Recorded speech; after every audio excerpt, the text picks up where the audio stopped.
It was the seedy, dark side of Hollywood. The part of Hollywood that you just go, oh, why does it have to be like that, you know? Everybody that worked on this film, we all rolled the dice, thinking the game was fair, but it was rigged. We gambled with our heart and our soul and our artistic ability to make a really good movie, the best we could with what we had. We were making a movie for probably around $1 million of the Fantastic Four. And you can't do that. You just can't. But we did. The heart of this film and the intentions behind this film from the people who made the movie, not the business interests, the people who made the movie, their intentions were pure. They wanted to make a great Fantastic Four movie. This was going to be a breakout movie for a lot of us. We make a film like this about a huge franchise like the Fantastic Four, then you're looking at an opportunity here to go, hey man, you know what? Look guys, we got a shot. I didn't know then, all of the machinery that had been at work, and that something so absurd like that all this effort and time and all the work that went into making that film, and that it was never gonna see the light of day. Strange, pointless, meaningless. I would hear, this film was never really intended to be a film. And that infuriated me. I said, oh yeah? You watch.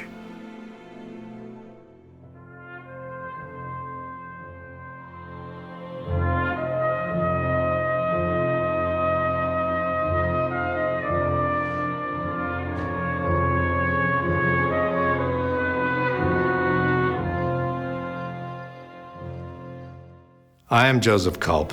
My name is Carl Ciarfalio. Hey there, my name is Jay Underwood. I'm Kat Green.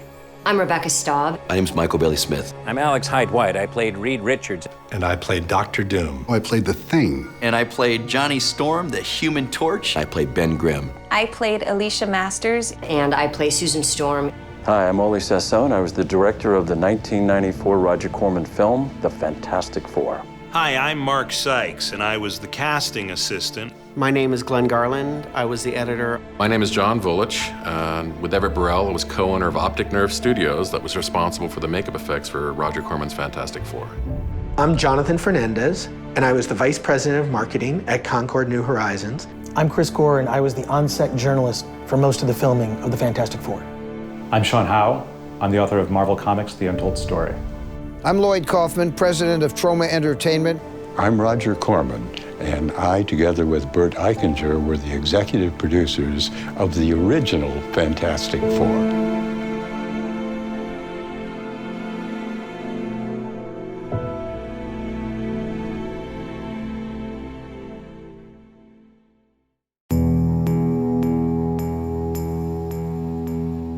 The saga of the Fantastic Four started in 1992. Bert Eichinger, a German producer who was a friend of mine, came to me, I think in September or October, I think it was September of that year, and he said he had a problem and maybe I could help him. I think it was somewhere in the early 90s, maybe 92, I'm not sure. But Bernd Eichinger did approach me and was interested in having Troma Entertainment make the Fantastic Four on a low budget. He had the option for the Fantastic Four. So he asked me, can you and your guys at the studio make this picture for $1 million and start before the end of the year? And I just remember, it was on a Friday. And I said, let me give it to the guys at the studio. They can work on it over the weekend. Let's meet Monday morning and I'll tell you if we can do it. Troma Entertainment was well known, and still is well known, for making low-budget movies. The Toxic Avenger is internationally famous. Class of Nukem Highs had sequels, and Sergeant Kabuki Man NYPD is well known. So he thought perhaps Troma could produce the Fantastic Four, and Bernd and I had several conversations. The guys worked on it, and I said, yes, it's not going to be a $30 million picture, but we can make it look pretty good. He says, it doesn't make any difference, I just have to start shooting. I was uncomfortable, I'm buddies with Stan Lee, and we have our own characters, and there just didn't seem to be very much in it for us to to make a crappy low-budget movie of something that was kind of a religious thing. It really wasn't terribly exciting, a bit more interesting. Or if I could have made a shitload of money, but there was nothing there for me other than to alienate our fans and possibly alienate Stan Lee. I knew there was a rush on the set to start the movie for reasons that I didn't know. I just thought, well, isn't that always the case in any Hollywood film? You got to be done. You got to meet your budget and your schedule. The reasons for that, of course, came out much later. When I was first handed the script, I assumed it wasn't going to be ours. Steve Rabner, who was an in-house producer and attorney for Roger, walked up to me in the hall with a smile on his face and handed me this script without saying a word. He knew I had come from a comic book background, having worked in a comic book shop for years, and I collected comic books, so he knew the reaction he was going to get. And I held the script in my hand, and it said, The Fantastic Four, and I simply thought Universal or Warner Brothers was producing, and I was like, who's doing this? And he said, we are. There was a lot of excitement at the studio about this movie. Knew Constantine was going to be putting in like $750,000. Roger was going to put in $750,000. So we thought, okay, that's more than normal. We were told this was going to play in theaters, so that was really exciting because when I came along, Roger Corman was mainly in the direct-to-home video business, and so this was a film that was going to play in movie theaters. No one at Roger thought that this film was not going to be playing across the country. I was blown away, a little concerned. Obviously, I knew the comic book, and I knew Roger very well by this point. I'd grown up on his films.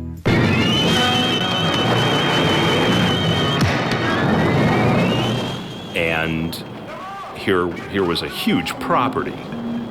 You know, the Batman movie had come out, but we were still more or less in the throes of Captain America and the Punisher and these not very successful superhero movies of the 80s. What the fuck do you call 125 murders in 5 years, huh? Work in progress.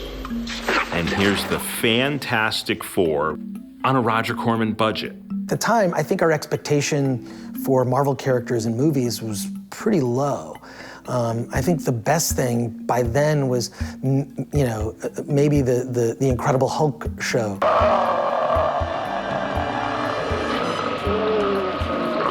So that was the best Marvel, character brought to real life, and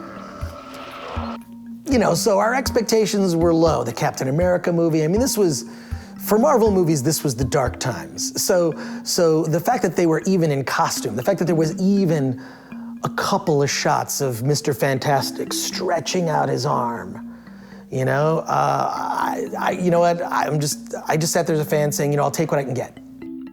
One of the worst things of my childhood and teen years was Daredevil on The Incredible Hulk and Thor, who I was a huge fan of. And then on The Incredible Hulk, they turn him into a surfer dude who was just embarrassing. It showed that they either didn't care about the comic or they didn't know about it. So by 1992, it looks like Marvel finally can't lose. Jim Cameron is going to do The Amazing Spider-Man for Carol Co. That's exciting. Wesley Snipes is signed up to be the Black Panther. Wes Craven is all set to direct Doctor Strange. These are big names, and these are going to become big properties. It's sure, they can't lose finally.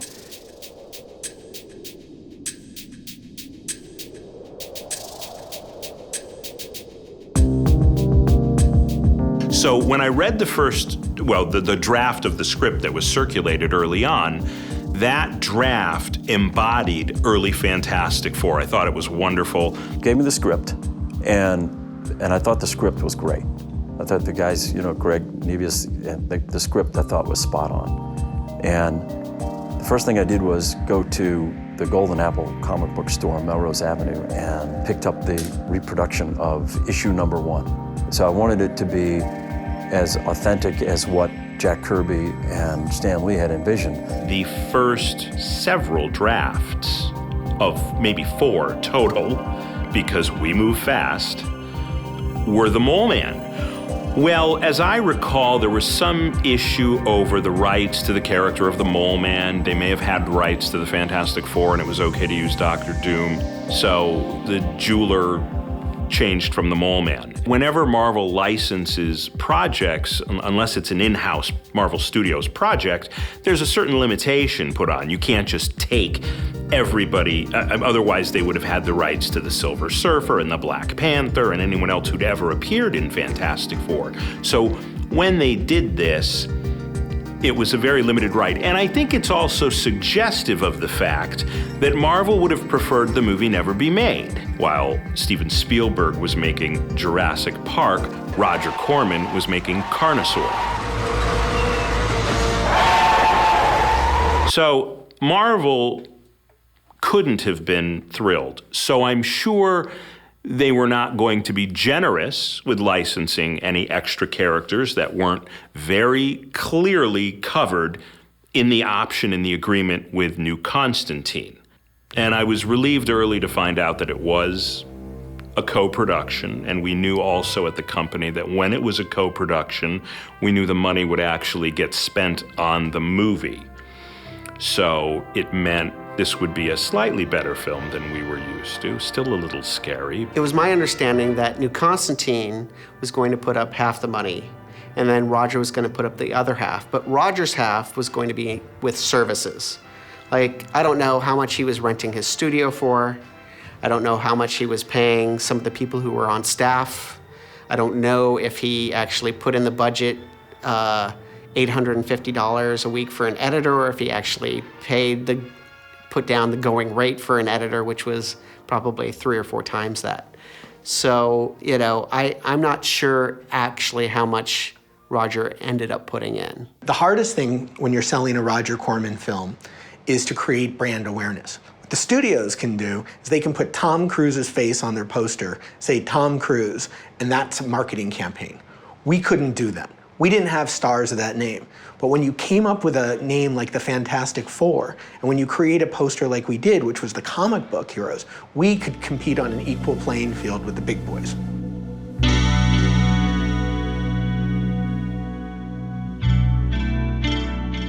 We've got a first draft, a deal with New Constantine, and the need for a mold for the Thing. I went in and it was mostly a body look. They took a look at me and they said, yeah, he's the right height, you know, and his eyes are the right color because they want the eyes to show through the mask. And I think I was one of the first ones they called or cast because they needed to make the suit. Only one, because that's what the budget called for, but 2 headpieces. One was all rubber for going through walls and doing fights, and the other one was a servo motor on the inside of a skull mask. We had to do a complete suit with an animatronic head. We were trying really as hard as possible to remain faithful, basically the Jack Kirby era, where we tried to copy as closely as possible that look, because we kind of felt that was the definitive, classic, period. Tried to modernize it and make it a little bit more realistic and natural. And the comics, always tend to vary a little bit from panel to panel, so there was some room for interpretation. But with the Thing and with Dr. Doom, Kirby was the era that we were really kind of striving for and was our major source of inspiration. When I went to the guys that made that, I said, look, you gotta understand something about the Thing. The Thing is, he's damaged goods. He's psychologically damaged. So I said, we've got to get that in his face. To the credit of the guys that made the head, which was all servo motors, they gave that rubber face expression. And they made you feel like, oh my God, that guy, he's pathetic. He wasn't just a mean, so they could change the expression where he was sad and sympathetic to like clobbering time. And that was brilliant. I played a lot of bad guys, played a lot of these guys, and I've even had my head crushed, in the movie Casino. I got your head in a fucking vice. I'm gonna squash your fucking head like a grape. I was fortunate enough to be casted in the role of Tony Dogs, and he's the guy that gets his head stuck in a vice, and Joe Pesci spits and twists and, until the eyeball pops out. Then the Dr. Doom suit, a lot of it was just the fabric and cloth. We just had to make like the arms and legs and the helmet for him. And all those were mostly done with vacuum formed plastic. That we did sculptures of the armor on top of a person, took molds off that, and made some plaster positives, like plaster shapes that we took over to a vacuum form machine and made it in plastic and riveted it together. Because of the design of Dr. Doom, it was okay to show the rivets, so we didn't even bother to hide those. It kind of fit the style of what we were seeing in the comic books. Wearing this suit is still one of the great challenges of my acting career thus far. Once it was on, and the mask was on, and the tunic and the cape and the belt and the gun and everything was put together, and there I was clanking around the Corman stages. It was no other way to describe it, a grueling experience.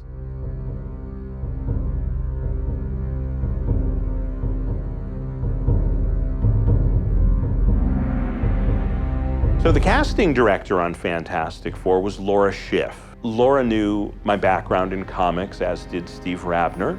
We released the breakdown in November, which means we went out to agents and managers to let them know, we're making a movie, here are the characters, this is what we need, there's no money, big surprise. And then we received thousands of headshots. And after we had them come in, we said, this is a good pairing. And that's what you start to do. You start taking pictures down from people that come in with their headshots, and you start laying them side by side. You start looking at them and going, oh, that one, that one, that one. Jay Underwood, if I'm not mistaken, read for the Fantastic Four one time. He was a producer-director read because he had very good credits at that point. You know what a hatchet is, don't you, Bug? It's an axe. And it was maybe 2 weeks away from the start of production, with Christmas right in the middle of that. So I had the audition on December 14th, 1992, and within a few days they had called and just cast me, which was cool. I didn't have to go in for callbacks. Hey, you Doc? Ready to go? And then we were shooting by, I think it was December 28th, 1992. So it was a fairly quick process. And I think part of the terms was you gotta make it quickly. And if a producer like Roger or anybody, if you're gonna make a film, you say, look, you gotta make it quickly, and the money is telling you that, you're gonna make it quickly. And I really wanted the role for Victor Von Doom, AKA Dr. Doom. And I thought, well, okay, then now I'm gonna pull out all the stops. I went in there and commanded the space. And I came out with this character that commanded space and time. And I just went as far as I could, and I felt a surge of energy. Maybe it was Colossus himself. And it surged up through my body, and I thought, I'm scared, and I love it. and scene, that's acting. And to have an acting partner in the early part of the schedule as Joseph and I, we complemented each other. Not unlike myself, son of a well-known actor. And so I think we had a certain kinship about that. And so I think it was that, these are these two guys who came together, and the Victor Reed early relationship is a result of that. After I got the audition, I didn't know that much about Fantastic Four, so I needed to do a little research. And I went to this comic book store and looked up all the Fantastic Four, and my initial reaction was just, you see pictures of Sue Storm, and at the time my hair was like shoulder length and blonde. I was like, oh, she looks like me. So it was that immediate, oh, this will be good. I got this call, said, hey, we want you to, audition for this movie called The Fantastic Four. I thought, okay, good, I'm Ben Grimm. Well, Ben Grimm turned the thing. I'm gonna do the whole character. And then when I found out that they already hired the stunt guy, I'm like, what? I was pissed. I was really freaking pissed. Seems Loverboy is not quite himself today. Kill him. Even though later on I understand the reason why. And Michael's like 6'5". I mean, he's tall and broad. And so it's funny, if you watch the movie close enough, when Ben morphs into the Thing, instead of being Ben morphing out into the thing, it's Ben, and he kind of morphs into then he morphs a little littler, smaller, because he was just so big to begin with. And so I just think if it would have jumped backwards, and if that suit was actually built on Michael, that would have been huge. They had me auditioning for the role of Alicia, and I went in there, and I'm from New York originally, and that's sort of where I studied acting, and so I was more of a theater actor at the time, and so coming into a room of Hollywood models, I was very intimidated, and I was shorter than them, and so I go in there and I do this scene, and I remember it was a pretty emotional scene. They wanted me to go sort of over the top or be, very emotional in it. And so I did the audition, and then they were like, wow, where are you from? You can actually act. So I kind of think that they were seeing like a lot of models who maybe couldn't act or something. And I'm like, I'm not that good, so. So we started casting on December 1st, 1992. And I know this because I throw nothing away, and I have the original sign-in sheet from 1992, and it says, December 1st, 1992, Fantastic Four, Victor Vaughn, AKA Dr. Doom. And it's interesting to note some of the people who auditioned for us on this little film back then. One day we saw Mark Ruffalo, who would find fame later on in another Marvel franchise. We saw Renee O'Connor. We read Nick Cassavetes for Victor Von Doom, and Titus Welliver, who is now a huge television star. We read Melora Walters for the role of Ben Grimm.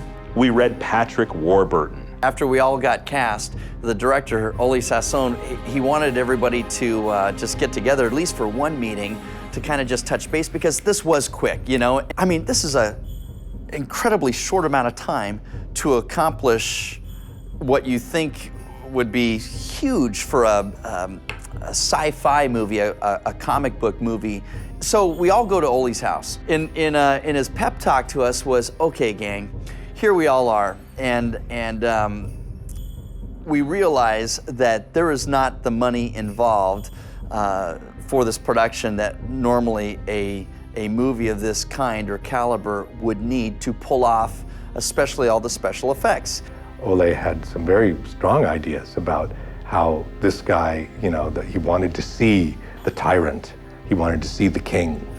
He even told me later, he says, how Mussolini, would stand on those balconies, and he would gesture like this and cross his arms, and he just had this pomp to him.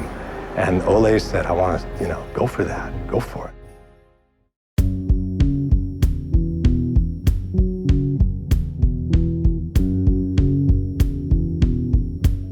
The fact that it happened so quickly from the time we were hired to the time we went into production, we didn't really think of that as a red flag, or, unbeknownst to us, we had to do it because they were on a deadline to get a film shot before a certain date, or Constantine was going to lose the rights to the project with Marvel.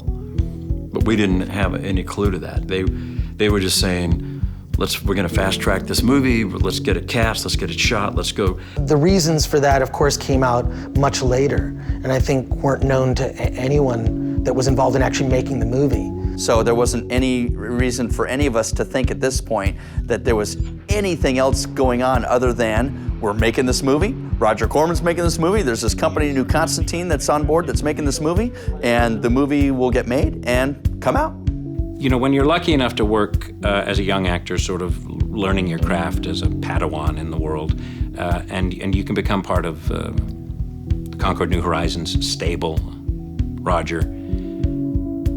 And then you start working like right up to Christmas, and then maybe you'll have a day off, but you gotta come and hurry back. You gotta figure that there's something else here as well. So I had no idea that this turmoil with Constantine and Corman, and all that crap was going on, you know? I mean, put me in the suit and throw me down. I wasn't really gonna busy myself speculating about why is this film being made, or I mean, why does any film get made, you know? Certainly not for the reasons that this one, I guess, did. And actually, prior to shooting, one of the producers and I went up to Steve Rabiner, and I went over to Clandestine Films' offices and sat in a conference room with them. And for some reason, they were really curious to know how I was going to make the movie. And in hindsight, I go, why did they even bother? There was no rumors, nothing in the wind that this movie wasn't going full steam ahead. And one of my most vivid recollections is how this film was going to be different. Everyone at the company, myself included, believed this film would get a theatrical release. It was guaranteed. Now, way up at the top, maybe they weren't planning that, but all of us were. We're going to do some business. I would hope that it would be spectacular business, but hopes have been dashed before. But I do think we had a very good chance. I met the rest of the cast on the first day. There was no table read. There was no time for any of that. There was no rehearsal before shooting, and usually there was really no rehearsal when we were shooting. It was primarily blocking. Miss Storm? Behind you. And so whether it was the going invisible, and it's like stand there like this, okay, then you drop out of it, and then they shoot it, and it's like, okay, come back up. I mean, it was just that basic. And with Roger Corman, no monitor. We didn't have a monitor when we were working with Roger Corman. Roger Corman, we had an old Arri BL and short-end film stock. We didn't even have film stock that had the same emulsion numbers. We were together all the time. And so even when we weren't on set, it's not like, oh, everybody would split off and go do their own stuff. We hung out together. And then Joseph, being Dr. Doom, Joseph was usually never in the room with us. He was in, I guess there was like another little dressing room or something like that. And he was solitary and would always be studying. I think the cast members for this film, particularly all the leads, were so genuinely involved in the characters of the Fantastic Four. Look at you. The Fantastic Four. They came to the set so well prepared and with such enthusiasm. Alex was always, organized, in charge. I mean, he had all of the answers. 99,792.458. Which was so Reed Richards. I mean, he took a real leadership role, and he likes that. And it was really good because you would trust him, you'd let him. He was just the absolute natural leader. And Alex had been around probably the industry, longer than anybody else kind of thing. And so he kind of just took on that leader role. Alex's character, Reed, I had a mad crush on. So, of course, you're terribly shy with him. Anywhere you want to go, I'm there. I mean, it's so funny, it just still gives me goosebumps. Isn't that funny? Because just that feeling of, you're so normal around everyone else, and then the one person that makes your heart pitter-patter, you can't talk. The great thing about Roger at the lumberyard in Venice, with people like Jonathan and Demi and all these wonderful folks, Zemeckis, who have come through, is that you felt that it was a rite of passage to be playing a lead role. And therefore, the actors who were playing those lead roles, Michael Bailey Smith, Joseph Culp, Jay Underwood, Rebecca, were good actors. Good in the sense that they had been working, they had earned this spot. You see, you can't just be a good actor and expect Roger to embrace you. You need to instill in him the confidence that you can do it under his schedule and his budget, which really means technically you need to be good. For this, there's always a scientific explanation for everything. Ain't that right, Ben? What should we do? First thing we're gonna do is get some rest. Maybe we can think more clearly in the morning. Whether those are the characters in the comic book or not, I would argue that, yeah, they're good. It doesn't really matter because we will make that set work. And then there's the studio, the Venice stage, as we called it. And the studio is movie history. It's fabulous. We were in a condemned barn. The fire marshal had told us had told Roger, you need to tear that down. It's not safe. And it was kind of in this little industrial section, it's not driving on to, Sony Studios or Warner Brothers, or, you go through the big studio gates and like, wow, wow, wow. It's just this little warehouse in a nondescript warehouse kind of neighborhood. And you turn in and you go, there's a studio here? You open a door to one of the editing bays, and on the back of the door, which they normally kept closed, is a sign that says this building has been condemned. And so at the beginning, you either made the choice to go, hey, we are gonna jump on board and do the best we can and have a good attitude about it, or you're going to have the attitude that I'm gonna whine and complain because, it's dirty, or it's not big enough, or, my dressing room's, too small, or there's ants over here. And we did have a cat named Lucy that was pest control, because we would have rats crawling behind all the sound blankets. There were sound blankets all over the editing room, and you'd see the sound blankets sort of pushing forward as rats would go, in the sound blankets. And Lucy would chase after them, and then she would, she grew to love us, so she would bring us presents. And the joke was, watch your step, because you've been warned. This is condemned for a reason. And they were recycling a set from a movie called Carnosaur. And a lot of this stuff was, foam. And it does look cheap. And then the film would be over, and we would get a can of paint and maybe some Dixie cups, staple them to the wall, paint them, and you have a funky looking, futuristic, high-tech sci-fi laboratory that, as long as you never shoot it in close-up, it looks fine. While we were filming the movie, they started bringing reporters around the set. The one that gave us the cover and did us the greatest service was a magazine called Film Threat. Chris Gore was on the set for the entire shoot. And at that moment, Film Threat felt like it was gonna break big. We thought Film Threat was gonna be the next big fan magazine. It was gonna be Fangoria. It was gonna be Famous Monsters of Filmland. And he was terrific. He came on set and he wrote a great piece. I believe I was the only journalist that was on set during the entire filming of the movie. I don't think anybody really knew that this movie was happening. There wasn't a lot of buzz or press about it, other than maybe a line or two in the trades that it was being made. While I might have officially been on the set as a journalist, I really didn't care. I was there really as a fan. Seeing those characters for the first time, it was just one of those things where I got very emotional, because it just brought me back to my childhood. The more time I spent on the set, unfortunately, the realization began to sink in that this was a Roger Corman production. So maybe it wasn't going to be quite as big budget as, say, Richard Donner's Superman. While both films are similar in the sense that they used spandex as to costume the superpowered characters, the craftsmanship on the Fantastic Four left something to be desired, unfortunately. I know there are times when you see our number and it's kind of tucked below our belt, like our belt's coming up over the number, and it's just not quite right. Or if there was a close-up, you could kind of see that they were just kind of sewn on. And Ollie's like, but you made these. Well, what do you think? He just really, it's like, you just own it. I mean, Sue went out and sewed these. If you really think about it, Sue made these. I have no idea what this costume designer had as a budget for this film, but it was next to nothing. I mean, this guy had all the clothes, they're all my clothes. Everything that I wear is mine, except for the wedding dress and the Fantastic Four thing, and when we had the hazmat, the yellow things on, You got there, Johnny. and the spacesuits.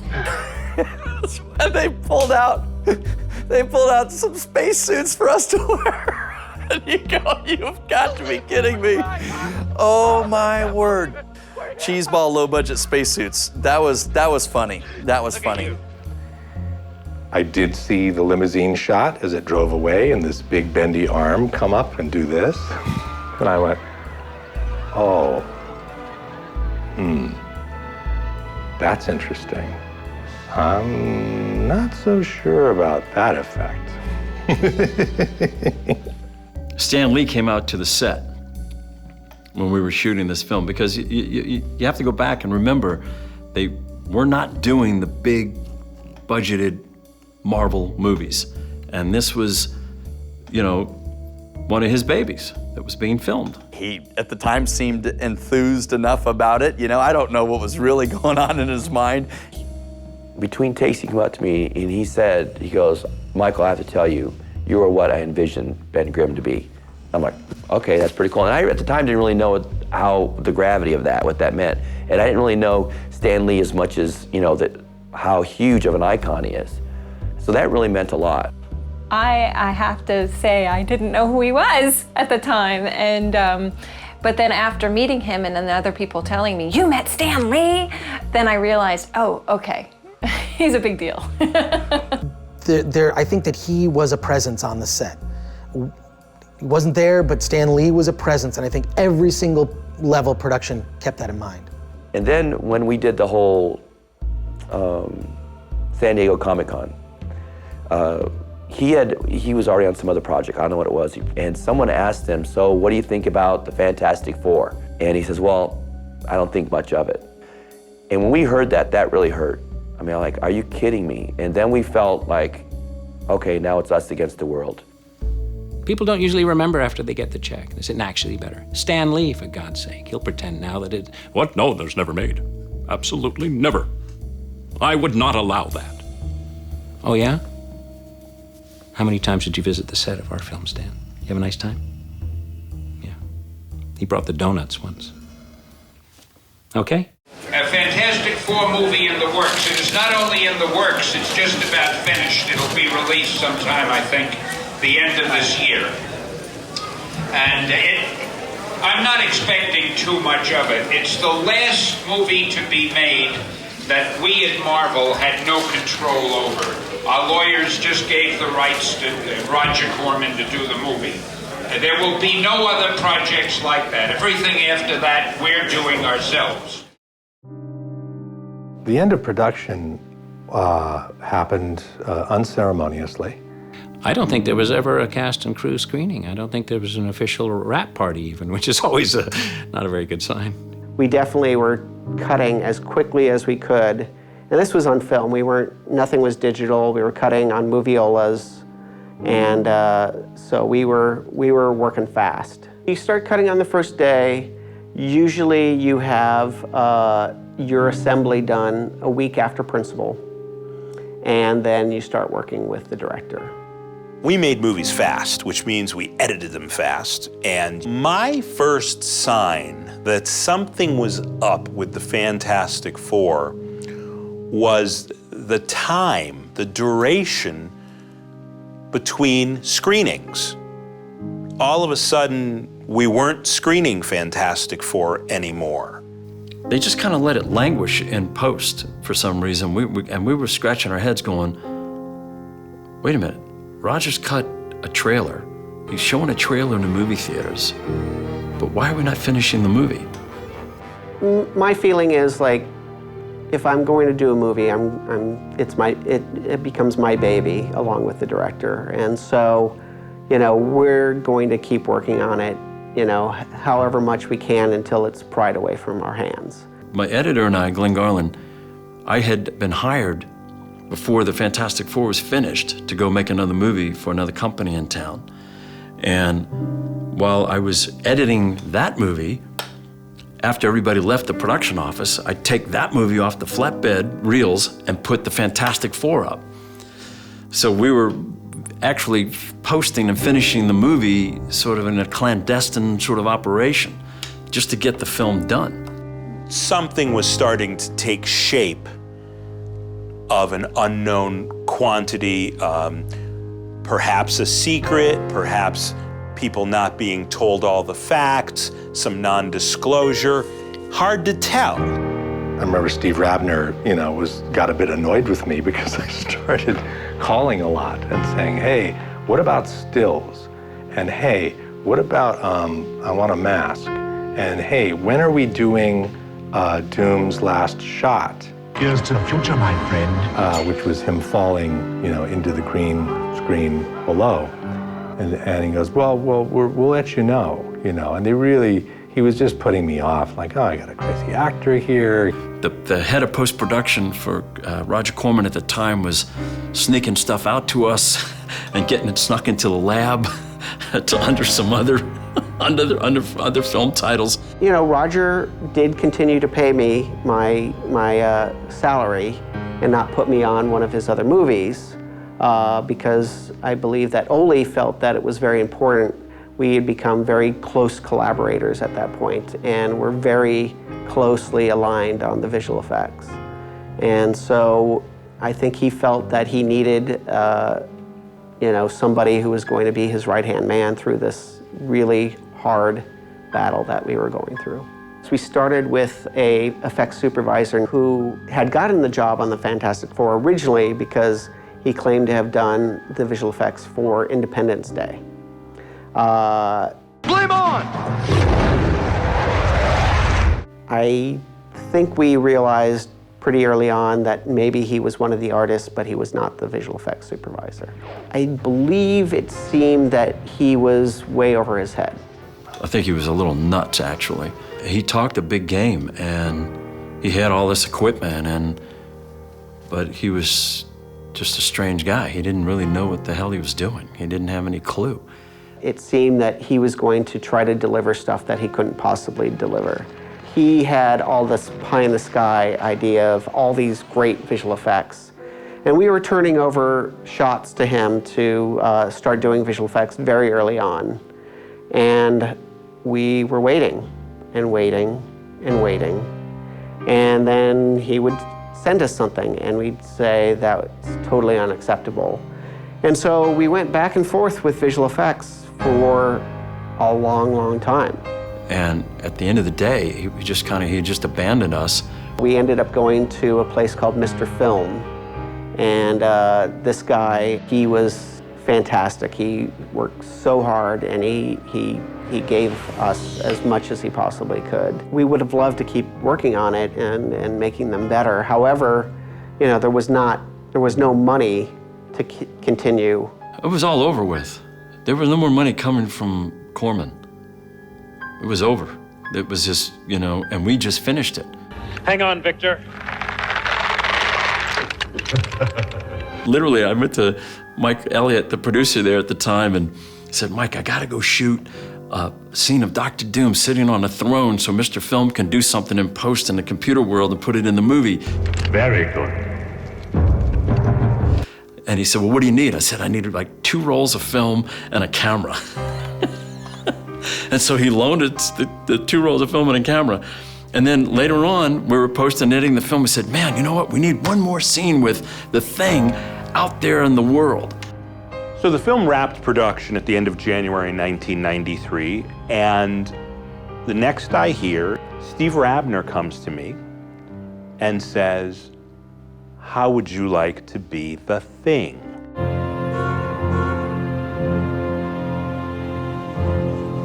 That was you! Total, no permit, totally guerrilla. It was awesome. Brother! It was awesome and hot.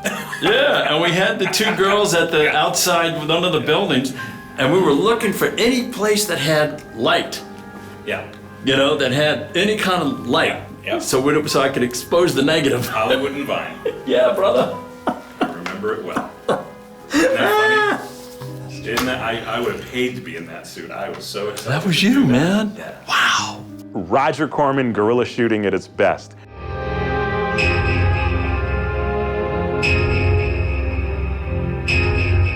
We were just sort of making the movie ourselves and trying to get it done through hell or high water and get it ready for our sound. We just had to live with what we had. Pitiful. You are pitiful. And then I did go in to do the looping because I knew, we were going to have to record Doom's speeches and a lot of it to really create a sound. And Ole was on another gig, and I talked to him on the phone, And he said, yeah, well, the stuff that we really need, we're gonna get, but I really like the sound of your voice in the mask. And when I came to the looping session and I heard it, and I went, oh no, the sound of the mask is not good. I said, no, we should do the whole thing. I had such a unbearable hatred for you, Rick. And they didn't have the pages for everything, and they weren't planning on recording everything. Look at it! See it! I don't know. That was a judgment call that I never agreed with, and I do regret that the film, as we do see it now, has those sound issues, and it's not lost on anybody. There are times when Doom sounds perfectly lucid, and then there are these shots where it's like, you hear him like, and you can't hear what he's saying. And I've always been annoyed at that, and I will continue to be until we fix it. So I went back and did 2 days or whatever in a soundstage doing the voicing over the Thing stuff. It's clobbering time, for real. Of course, they put a little tweak on it too after, but you will notice in the film that they forgot to put the tweak on the voice right at the end. If you watch when Reed Richards and Sue Storm get married, they come out of the church and they walk down the stairs. You go, it's the part where Ben goes, hey guys, give him some room. Hey, come on, guys. Give him some room, huh? They didn't tweak it, so it's my voice without it tweaked.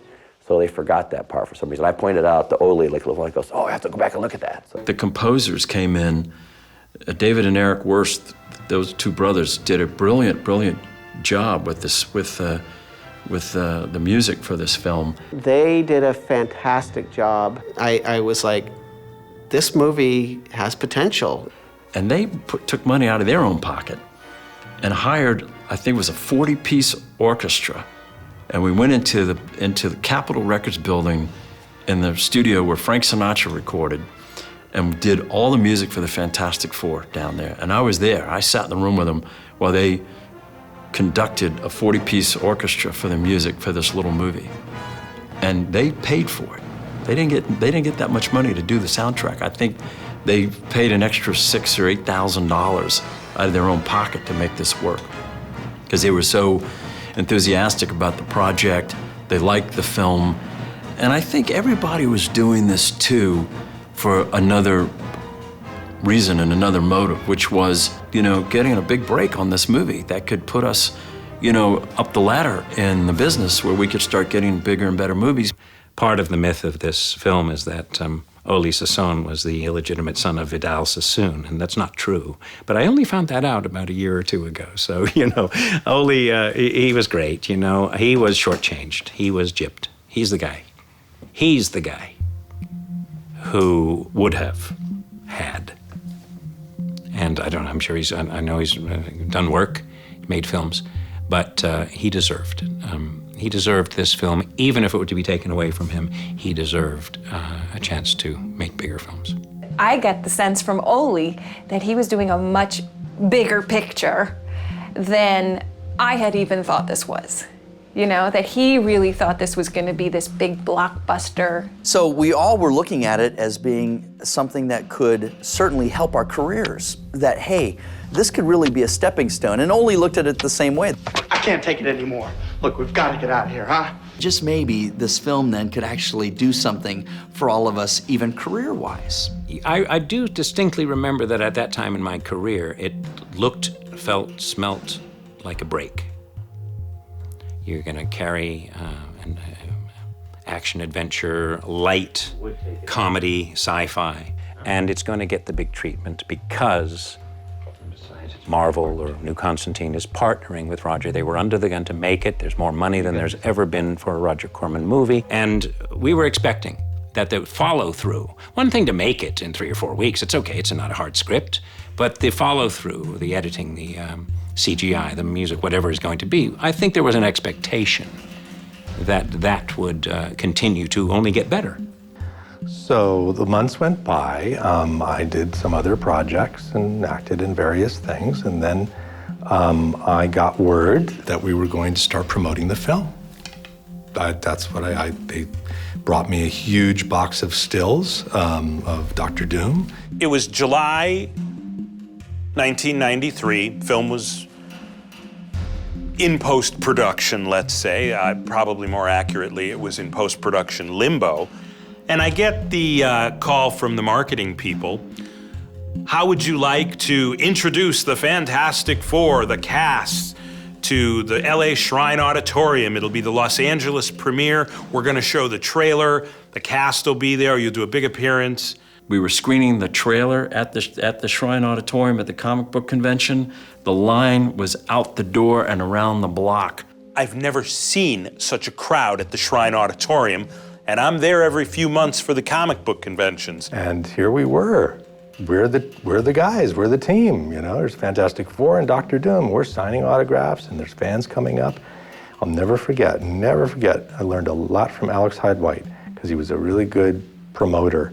And I remember a long line of people and I'm sitting next to Alex and this kid, 10-year-old kid or whatever, came up and he waited in line to get there and he got on the microphone and he said, I just wanted to ask you, what was it like playing Dr. Doom? And I picked up my mic and I went, great. He went, thanks. And he went off. And Alex goes, oh, God, kid waited in the line all that time and that's all you gave him. And I went, oh, God, you're right.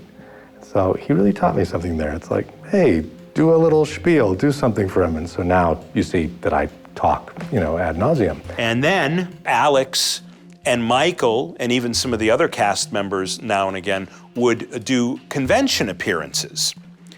And I was pretty sure Roger wasn't paying for these appearances. So a funny thing happened to me when we'd finished the film. I found out that I really liked this character. I liked me, and of course, I started from a place of losing a house and a divorce and all this stuff, and the part rescued me, and it's wonderful. And I identified, and I thought, come on, let's spread this good feeling. And funnily enough, and this is when I knew something was up, Roger said, well, Alex, I can't underwrite any of it, but I can give you about 1,000 stills. And to this day, I probably have 150 of them left. It's me and Rebecca, I look like Buster Crabbe, in these black and whites. And my gosh, we toured New York City comic book store. We went to a convention in Florida. We went to Charlotte, I can't remember. The thing head would be, well, we can pay for the thing to be transported. You couldn't pay for us, but the suit in the box, a couple $100 would go. So we hired a publicist, and I ended up paying for it. And that's what we started doing. We started going around and to the conventions and the comic book stores and meeting everybody. We went to children's hospitals, radio interviews. We did everything possible to promote this thing. If I were asked how and why did you put together a sort of a grassroots publicity tour on your own dime to promote this film, my answer, first of all, would be, I don't know. And as Reed Richards, I'd say, because it seemed like a good idea and I had to figure out how to do it. Alex and he and I are the guy that did most of this stuff and really spearheaded everything, and I was the money guy. I was the naive guy, I guess you'd call it, and which I don't regret whatsoever. I do not regret, I spent like 12 grand of my own money. I would do it again in a heartbeat if I had a shot at it. I really would. And I think it's a good, money well spent. There's no profit in it. And there shouldn't be. The profit in it is we're giving away pictures of the movie, we're promoting the film, we're sowing the seeds for a fan reaction. And so it was all, the juggernaut seemed to be starting. So when our cover story came out, we had a table at Comic-Con in 1993. And we had a television setup where we had a 2-hour VHS loop playing the trailer.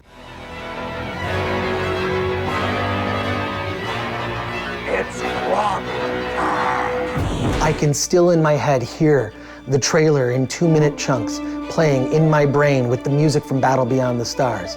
We had the cast of the Fantastic Four there, which ended up being a mob scene, and I know that we sold that weekend probably 2,000 copies of the Film Threat magazine cover story with the Fantastic Four. And everyone at that table, the whole cast, they were so nice to everyone. In particular, Michael. he would sit and talk to every person. And I remember him saying, when people asked him, so, because you know how comic book fans can be sometimes very skeptical. Well, so is this Fantastic Four movie gonna be good? Is it gonna be any good? Because you remember Marvel's reputation at the time. And Michael would just look them right in the eye and he'd just say, this Fantastic Four movie is gonna be great. Are such things as dreams are made on. I had heard about a big screening. In 1993, I didn't know much about the Mall of America, so I didn't know what it exactly meant, but a public screening of the film meant a lot. We were going gangbusters, the train's moving forward. We're setting up all this stuff with the premiere at the Mall of America, all these different radio and television, local and national affiliates were all tied in. Ronald McDonald House, Children's Miracle Network. We had all this stuff, all the cast and crew, cast was going to be there for sure, Ole was going to be there. Confidence was still pretty high, even though within that world were signs that this is not, whatever sense of urgency there was is over. The film was done, and so all of us are starting to get excited again. We had what we thought were as good of visual effects as we could afford. We went to sound, we were getting everything ready. Roger was talking about releasing this on, I think he was talking about like 500 screens. The cast was going to be there live. It was kind of exciting. It was kind of like in the old days, So we were counting down toward the end of 93. And somebody said, stop. The film was actually going to premiere at the Mall of the Americas, I think, in Minneapolis.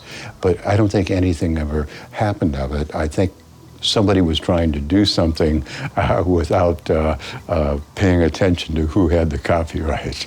As much as, I would want to be Robin Hood or Jesse James, at any point in my life, this was the point. And so I went out in full knowledge that I was going to promote myself and this character and this story. It was about, let's do the right thing as a storyteller. Dare we say, artist. And in order to do that, we had to construct a business scheme, an arrangement, and that might have scared New Constantine. I shouldn't think it scared Bert Eichinger, but it might have scared somebody at Fox in the middle management. And Chris Columbus was the wunderkind. Chris Columbus was a Fantastic Four fan. Fox wanted to give something nice to Chris Columbus. So all of these other pieces of information that had nothing to do with us, none of this is malicious. This is Hollywood. I got a call from Ole saying, we just got a notification to cease and desist on all promotional stuff. And I'm going, what's going on? Once again, it was another blow to all of us. I think I might have talked to Alex about it, and that was it. I mean, there was nothing else we could do. It just ended. I got this call from Ole, and he said, I hate to tell you this, but the film's not going forward. It's not going to be released. And I go, oh man, is it? He goes, yeah. I go, all right. Fuck. All right. And then to find out then that, wait a minute, this was planned from the beginning, was the initial understanding. So in other words, this movie was never meant to come out. We were very surprised because the thing is, they finished the movie that if contractually all he had to do was be in production, he could have started it and then bagged it. Why spend that extra time and money and a lot of people's just sweat and blood? New Constantine had this clause in their contractual agreement with Marvel and I guess with Corman as well, that they had the right to seek other avenues for another production. And they had been wrangling with 20th Century Fox to do that. And they made their deal. And so now they're going to exercise their right to shelve this film and go work on a big budget version. Somebody wrote a check, and it probably had Mr. Eichinger's name on it. And everybody above us was satisfied.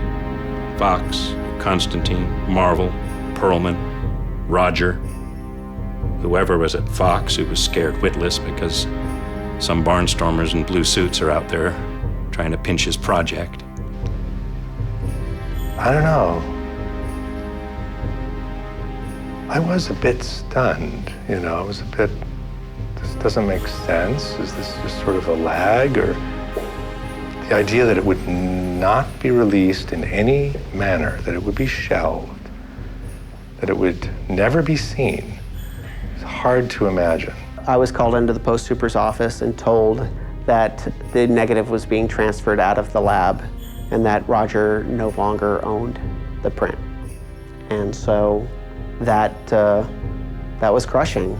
And then, once they took the movie away from us, then we were, you know, I was sort of like the wounded and, you know, and then I said, wait a minute, why, we're gonna let them take this movie away from us and not get anything out of it? We gotta show people that we made a movie. That's how you get another job. You gotta show them, you know, look, where's your movie? Oh, you just made a movie, where is it? Well, I don't really have a movie. Well, then you didn't really make a movie. Well, yes, I did, but I don't have it. Well, then you didn't make a movie, so beat it. So he said, we gotta get that movie. So I remember Glenn Garland and I were sneaking around in Roger's storage room in Venice, looking for the cans of that film. After everybody gone, we were in there, it's like almost like, you know, like with a flashlight, you know, like criminals. We were going in there and we were gonna risk criminal prosecution for taking that print and going over to a post house and having it telecine so we could have a decent copy of the film. But lo and behold, the film was already gone. There was no prints left around. They had confiscated everything. The negative, the work prints, the answer print. And we had one answer print made from the movie, just one. And we never could find it, and that was that. And then they had to construct a story about that. And the story about that became, you know, this movie was never intended to be made. It was always a way to secure the rights for Marvel, because they were going through great trouble, and Chris Columbus or somebody of immense talent needs to make this film because it's a profitable franchise, and they don't want the river to be polluted. And they were all scared of it. This great myth sort of became self-justified. Look, it's like a conspiracy theory. We all try to react to shock by constructing this grand plan that requires somebody to be in charge who has the talent to do that. And that's the wrong place to look for that in this project. It just had its own destiny. And when it hit that fork in the road and went to the place of denial, you know it's in a vault in Kentucky. Don't you think when they finish making the new Fantastic Fours that they might dust this one off? And, you know, what, being 80 years old, be like the Lone Ranger going to think, you know, that was really good. I'll be telling the same story I'm telling now, is that by trying to help this film succeed in the conventional way, we probably, quite likely, sowed the seeds for its demise in a most unconventional way. To Bernd Eichinger's credit, he did call me. And I went up to his house in Beverly Hills and sat with him, you know, in his living room and had a cup of coffee with him, and he just told me exactly what happened. And to his credit, he said, look, I'm gonna tell you what the situation is and why this movie was pulled. And he explained to me the deal with Marvel, that it happened this way. And he was sorry that, you know, I was involved and everybody else's effort was for naught. But that was it. And he told me just simply it was a contractual issue between him, or between Clandestine Film and Marvel, and that was it. And then asked me if I wanted some more coffee. What have you done? I didn't know what to do. I felt like, you know, who do you go after? How do you know, I'm Sicilian, so I got that thing in me that says, I'm gonna go fuck somebody up for this, you know, but you can't do anything. You know, because I knew all that work, all the effort, all the sweat, all the sneaking around doing the post, all the work that the actors did, the special effects, that everybody's blood, sweat, tears, heart, soul effort that went into making this little movie, they just flushed it down the toilet. It's gone. That's it. Didn't happen. What you guys just did not happen. Why all this mystery? I think if you're going to pull a con, you just don't tell people it's a con until you run away with a bag of money. Oh my God, did we just get caught? That son of a bitch. We just made this movie that we were all hoping would have gotten us a leg up in the business, and they just pulled it from under us. And that was that. And no additional compensation, no, hey, gee, you know what, maybe we'll compensate you guys down the road. Nah, man. And I was like, you know, sorry, it's over, goodbye. How many movies did Roger Corman make and never release? 1. Why not release the film? It's certainly going to make you some money. We certainly wouldn't have done the appearances and the comic book conventions, and Corman would not have, you know, printed up, you know, all these posters and headshots and spent all that money. And so I think he probably, as a good businessman, he said, fine, I'll take the money and I'll cut my ties with this thing and let it go. And that's the hard, cold truth of Hollywood, I guess, you know? You know, Roger called me after the fact and said, you know, Ole, I want to thank you. I just got a check for $1 million from, and I was going, gee, that's great, Roger. And the movie then went off the shelf. It was gone. They pulled it. And I think it was because, and that's just, it only makes sense that he used the finished film as a little more leverage to collect a bigger paycheck, other than just the production expenses that he was paid and his markup on production expenses from Clandestine. So apparently everybody did well with the movie except us, except the ones that made the movie and the ones that acted in the film, and we all just got, you know, kicked in the teeth, and that was that. At the time, you know, one just deals with the realities. Finally, it's over, okay, and we're not going to have the premiere. And then, you know, later the conspiracy aspect of it, the business sense aspect was rather interesting for me to try to unravel. And I think it's come down that Avi Arad was the one person who knew what he was doing in this. In October of 1993, Avi Arad has his first really big success. He sells the rights to the X-Men movie to 20th Century Fox. He's already had a working relationship with Fox because he was heavily involved with the Fox cartoon on Saturday mornings. And Avi Arad is really eager to make movies and really eager to make big movies. And when he finds out that there's a low-budget Fantastic Four movie coming along, you know, maybe he's not that excited to see what's going to happen with it. Maybe he would rather just call the shots on every movie that has anything to do with Marvel. When Avi heard this, he went to the telephone, and you know, the details of the conversation that he had, and specifically who he was even speaking to, are maybe up for some debate. I don't think Roger really knew from the beginning. I think he was duped just as much as we were, which is really sinister.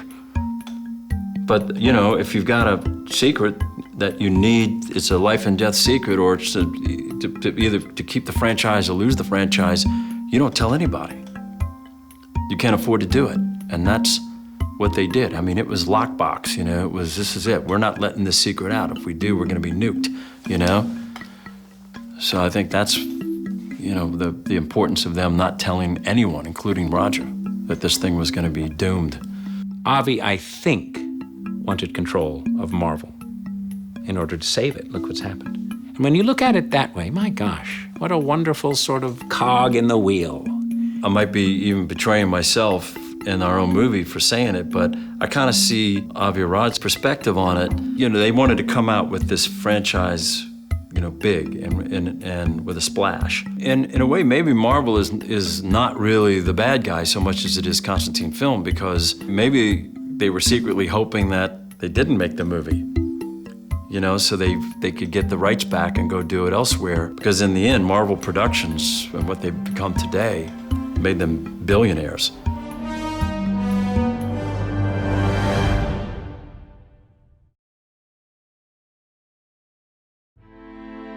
Roger, about 16 months later, he gave me a film to do. Unknown Origin, starring Alex Hyde White. Yeah, they really liked what you did for them. And that made it okay. After that, bound to Eichinger, I was up for a film to direct in Prague, and my agent sent me over and I interviewed with these guys, and I think Bernd said, hire Oli because he's good and he's fast.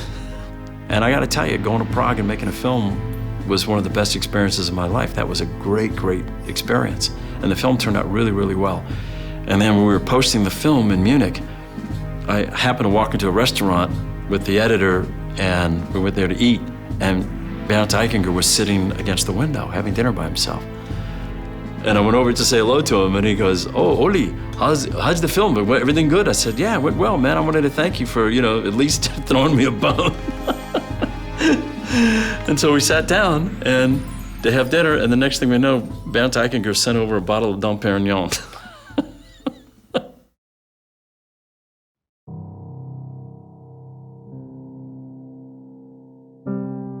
The irony of the Fantastic Four movie is that it has been seen by more people than probably would have ever seen it in its initial release, had it been released. This is the great irony, because before long, tapes were circulating in underground comic book conventions. I went to a convention. There's rows of people that are signing and rows of movies and stuff that are just kind of stacked up. And I was just kind of floating around, and I picked this thing up, and I went, oh, this is me. Wow, that's really cool. And I said, yeah, when did you guys get this? And he said, oh, they've been floating around, and because I can't get a real copy. He said, would you like that? And I said, I'd love it. He goes, $10. I was at a party, and this guy comes up to me and he goes, you look so familiar to me. I know you. And throughout the party, he was trying to figure it out. And finally, he comes up to me and he goes, you're Alicia. And I'm like, yes. And I go, how do you know? Did you work on the movie? He goes, no, I saw the movie. I'm like, where? I haven't even seen the movie. So he told me that there are copies on eBay. And so that night I went home and I bought a copy on eBay. Somebody had told me that they were at a comic book convention. They bought me a copy. And I was kind of thrilled that, all that hard work at least was going to get seen by somebody. By some fan was going to see it as like something special that, the lost tapes. Where copies started coming from, who knows? But in any case, they started showing up. And so what you started to see happen was, you started to see this little surgence of fans, comic fans, that were starting to see the movie. So I got the copy of the film, and I took it to Lightning Dubs, and one of those places that just, does a lot of dubbing work for the TV networks and such. And I said, look, I just want a couple copies of this movie. And I think that's where it got leaked out. I think one of these guys that worked there at night doing dubs, in the middle of the night, saw the Fantastic Four and went, holy shit, I'm getting me a copy of this. So they made, 2 for me and 1 for them. So I think whoever that is, wherever he is, God bless him, because they got the film out there. I think the film was never meant to be released. I think the film was a way for the producers to extend their option on the material at a very, very low cost. And I think that this was development cost. I am a writer. I've seen scripts be written and then thrown away, and this is the equivalent of that. This was just a draft of the film that was tossed away, and it's written off on production cost. The story that I heard was that Avi Arad was in Puerto Rico, and he was talking to this kid who said, are you going to be, going to that Fantastic Four premiere? And Avi said, what Fantastic Four premiere?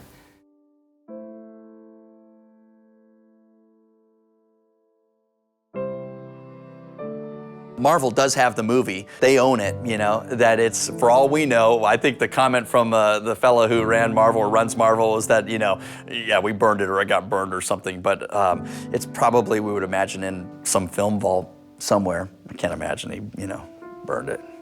Ding dong. My guess is it's somewhere, that they wouldn't be that cruel as to demolish a piece of celluloid, regardless of what's on it. Because if you believe that they have even an ounce of filmmaker inside their blood, they're not gonna destroy film. You know, because that's not what we do. People don't destroy film if you're a filmmaker. You try to preserve film. So my guess is that somewhere that negative is still preserved and tucked away somewhere. I would hope. What's the harm? There are Criterion collections. There are reboots of old Hugh O'Brien, Have Gun Will Travel. There's all sorts of things out there. The niche market has been created, all right? Why wouldn't there be a warm welcome for this film? And that's a very good question, and I think the question itself gives you the answer, is that yes, it'll come out. When it is viewed as a tangible asset by whoever is left over, the perfect offering. Somebody's gonna find this. Somebody's gonna find this project. The great untold, never seen version, the original Fantastic Four. You telling me that wouldn't sell a few DVDs for crying out loud?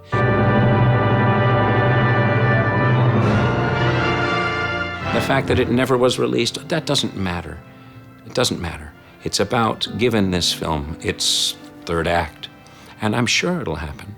And I hope that when my 12-year-old grandchildren are old enough in the early 21st century, that it does happen, that they'll remember that that was your great-grandfather, because it's not gonna happen now. You'll certainly, you know, make some money. They'll make some money. You'll make some money on it. People will buy copies of this DVD or downloads, whatever it's gonna be, or put it on a special features with, you know, the other Fantastic Four movies. I don't know. It just seems like it needs its due, and there's people out there ready and waiting to get it. It's too bad that in today's world with the options of media play that it can't find a home, or it hasn't found a home yet. You know what? It's all about this. I've said to this day, and I go on record as saying, if we ever can, people will see fit to release this film, I'll go back in and redo any of the doom speeches to get it all nice and perfect, but I'm not holding my breath. It's a shame, because I think what they should do is take the film and release the film in its original state. And I would hope that because of the CGI that's out there today, take the film and everywhere there's a CGI effect in the original film, see what the film really could have been if we had a little bit more money to make the CGI equivalent to what the CGI is today. And then release it as a double, you know, DVD. You know, and they would make a fortune. The fact that the film never got the treatment that it should have gotten, even in post, was like another stab in the heart, because you said, damn, we made a good-looking movie. And nobody, you know, and what do we get for it now? We've got, you know, bootleg copies, which is VHS to VHS 10 times. And that's what people see. And they go, yeah, that movie, well, you know, it's okay, but it looks like shit. Well, no wonder it looks like shit. I know that when they did the telecine for the trailer, which was a negative transfer to tape, and man, it looked awesome. It really looked good. I look back and in some ways, because of it not coming out, I think it has had a bigger life than maybe if it did come out. My kids, I have two boys, you know, they protect their dads as much as possible, so they knew what happened with the Fantastic Four. But even like when the new bigger versions came out, they said they wouldn't go see them because, you know, that would be like them cheating on their dad. Is it the perfect, definitive Fantastic Four movie? No. But we did our damn best job that we possibly could with the resources we had to make that happen. Nobody ever thought that it would have this kind of life, but I'm really glad that it did. It's really the audience. Like, this film wouldn't be around if it wasn't for the comic book fan base, because they're the ones that have kept it alive all this time. It wasn't really anything that we did. It's the fact that they wanted it and they kept wanting it, and they seem to still want it. In the end, you know, this is I think it was a great blunder on their part. I think, you know, it took 10 years or more to make another Fantastic Four movie. In the meantime, none of us reaped any benefits from making this film, except my son, you know, who I gave him the tape when he was probably about 3 years old. And he started watching his old man playing Dr. Doom and running around the house with his action figure and imitating my laugh, imitating the lines, right to a T, and I suppose that gave me more joy than probably anything. I don't feel bitter about it or anything like that. You know, it was a job. I did, I think, I did my utmost to bring it to life. I did my part. I'm proud of it, you know. I got to be the first Dr. Doom. Nobody's gonna take that away from me. It would just be nice to see it a little further out there so the public could have a laugh. No, I was angry the first day I heard that the thing was being pulled from Bernd Eichinger. You take what you can get, and we got an opportunity to make a movie about the Fantastic Four. And I never lost the feeling that we had when we were hired to do the film, because it was the Fantastic Four. So I'm not bitter about it at all, frankly, and I'm not angry about it. And, you know, yeah, you can't just go around thinking about what if, you know, because that's over. You know, you gotta let go of the past and embrace the future. That way you can live in the present, you know, and that's what we do. I mean, it's the movie business, and life is not fair. It's like, you know, forget about it, Jake, it's Chinatown.